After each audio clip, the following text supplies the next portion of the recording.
These scenes had audiences picking the lining out of their chairs. Welcome to Watch Mojo, and today we'll be counting down our picks for the top 10 most nerve-wracking scenes in non-horror films.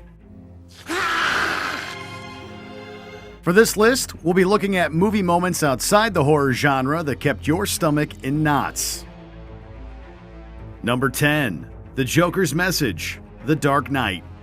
We kick off our list with a film that managed to blend the jump scare and the terror factor almost simultaneously. They get anything on you, and those criminals are back on the streets, followed swiftly by you and me. The second installment of Christopher Nolan's Batman trilogy finds the Caped Crusader wrapping up loose ends from the previous film, capturing Scarecrow and decimating the Mafia's vice-like grip on Gotham.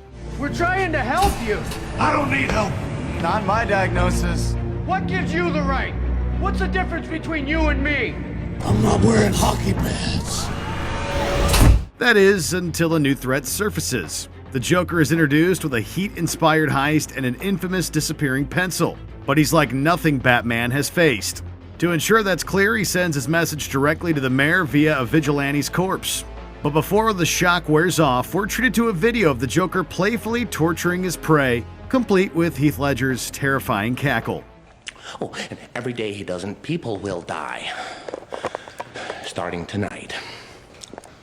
I'm a man of my word. Number 9. Hitching a Ride, I Saw the Devil. 아이고 손님, 어디까지 나가신지 모르겠지만 이 차 빠져나가는 길이니까 타세요.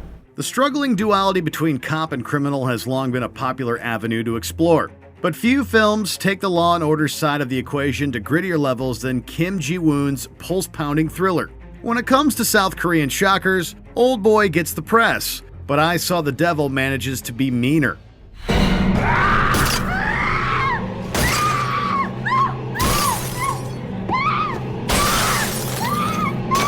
After his fiancée is brutally murdered, Secret Service agent Kim Soo-yeon focuses all his attention on torturing the homicidal maniac responsible, placing a tracker in his body and stalking him. After a particularly brutal encounter, the killer hitches a ride with two people who also happen to be serial killers, and complete on-screen chaos ensues.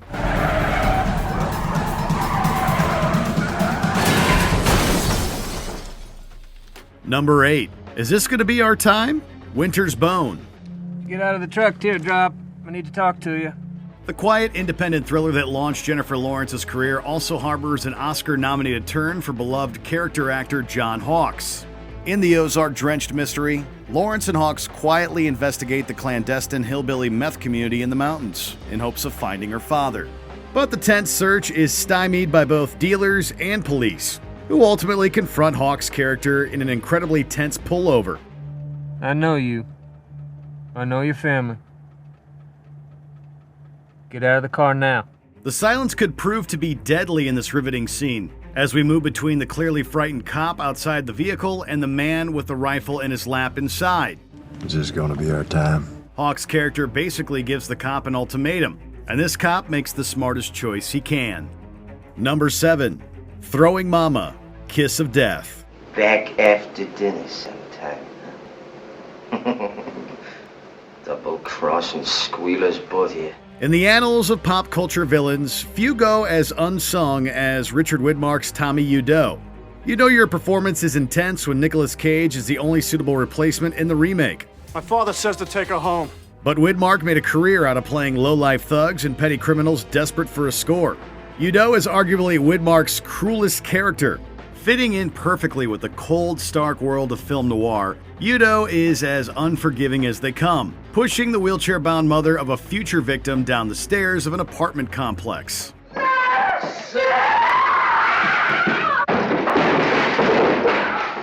His actions are malicious enough, but that he carries them out with such a bright grin makes it all the more terrifying. Number 6. The Bunker, Parasite. 문 좀 열어주시겠어요?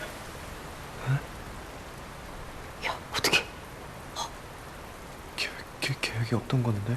Bong Joon-ho's acclaimed black comedy thriller took home the Academy Award for Best Picture, and why it won is clear.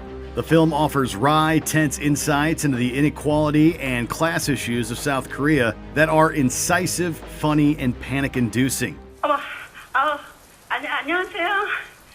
저는 저기 사모님 안 계시죠? After the housekeepers revel in the luxuries of the vacationing Park family, the Kims find what became of the housekeepers they displaced when the mother uncovers a secret entrance.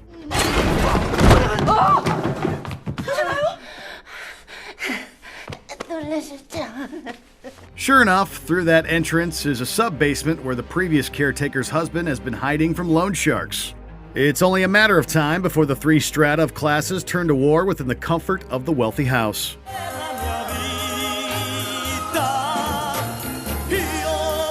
Number 5. The Abductions, Dark City. I'm sorry, Sean. Pain will only last a moment. Although The Matrix was praised upon release for its originality, another film with a similar premise came out a year earlier. Alex Proyas' Dark City features Rufus Sewell as an insomniac who may or may not be a murderer. Through a series of film noir-inspired set pieces, Sewell starts to realize he's part of a human test group, each subject regularly having their memories wiped. You'll rise to greater heights than that, my boy. One day when you're older, you'll understand. It's a trippy idea, but the abduction sequences are nothing short of nightmarish, with the bald, mysterious humanoid stalking their prey with swift precision. To say the film will get inside your head would be an understatement. What have you done? You have the power to make anything happen, but you must act now. Number 4. Harry Takes Out Willow, The Night of the Hunter. Are you through praying? I'm through, Harry. You were listening outside the parlor window. Charles Laughton was best known for his grandiose performances in such productions as Spartacus, but one of his finest accomplishments was his only directorial credit, the downright petrifying adaptation of Davis Grubb's novel, The Night of the Hunter. But it's still here amongst us, tainting us. You must have known about it all along, Harry. The film, which focuses on a homicidal minister who preys upon a widow sitting on stolen money, wouldn't have been as effective without Robert Mitchum's intimidating performance as Reverend Harry Powell. Before the good Reverend can run with the cash, he has to charm, then kill Widow Willow, which he coldly does, all the while winning the trust of the town. The rest of it don't matter.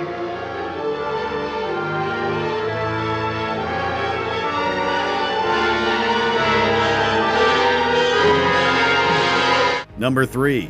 Hiding in Plain Sight, Cape Fear.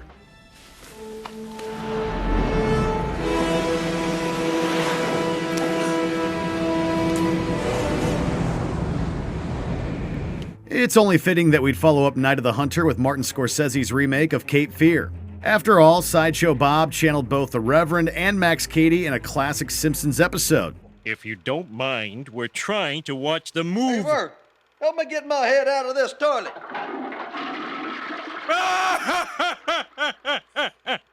Robert De Niro relishes playing Cady, the warped, litigious-minded psychopath stalking Nick Nolte's defense attorney who failed him. There's little Nolte can do to defend himself, as De Niro ensures his actions are within the bounds of the law. That is until Nolte hires a PI to shoot him should he step on the property. The Pepto-Bismol and whiskey cocktail drinking burnout misses his chance, however. He should have checked the housekeeper. 20 years. This is his favorite drink. He's on stakeout. Number 2. Call It, No Country for Old Men. What's the most you ever lost on a coin toss? Sir? The most you ever lost on a coin toss. Few adaptations have so nakedly recalled the text of their source material the way the Coen brothers captured Cormac McCarthy's barren Western. Call it, yes. For what? Just call it. Its sparse dialogue is virtually copied and pasted, save for a few Coen-esque turns of phrase. Javier Bardem brings his calculating, creepy smile and machine-like logic to the role of the hitman seeking drug money intercepted by Josh Brolin's welder. Bardem doesn't have to outright say he's going to execute the hapless gas clerk for irritating him if the coin turns up wrong. You need to call it. I can't call it for you. Well, it wouldn't be fair. His demeanor and carefully chosen words suggest the stakes. That he walks away with his life is barely even a relief. You're already on the edge of your chair, so why not a few more moments that'll just kind of keep you hanging out there? From being on edge, you're now in the market for a new chair. So before we go ahead and buy that chair, here's a few more honorable mentions so you can keep picking away at the old one. The most stressful basketball game in history, Uncut Gems. I knew he was going to win that. All right. That's it.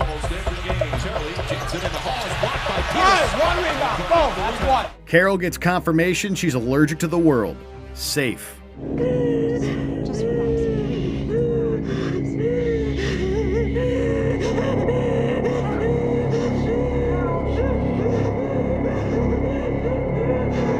Rex learns what happened to Saskia. The Vanishing. J'en prends le risque. Et je spécule sur votre curiosité. Vous voulez savoir ce qui est arrivé à Mademoiselle Saskia? A basement full of human food. The Road.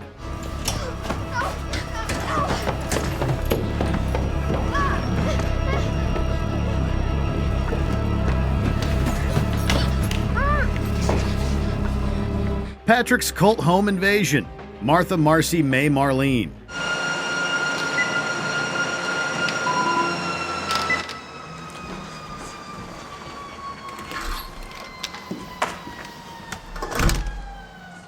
Before we continue, be sure to subscribe to our channel and ring the bell to get notified about our latest videos. You have the option to be notified for occasional videos or all of them. If you're on your phone, make sure you go into your settings and switch on notifications. Number 1. The Interrogation. Zodiac. I'm Inspector Bill Armstrong, this is Inspector Dave Tosky and Sergeant Jack Mullinax. We're investigating the Zodiac murders in San Francisco and Vallejo. Please, sit down.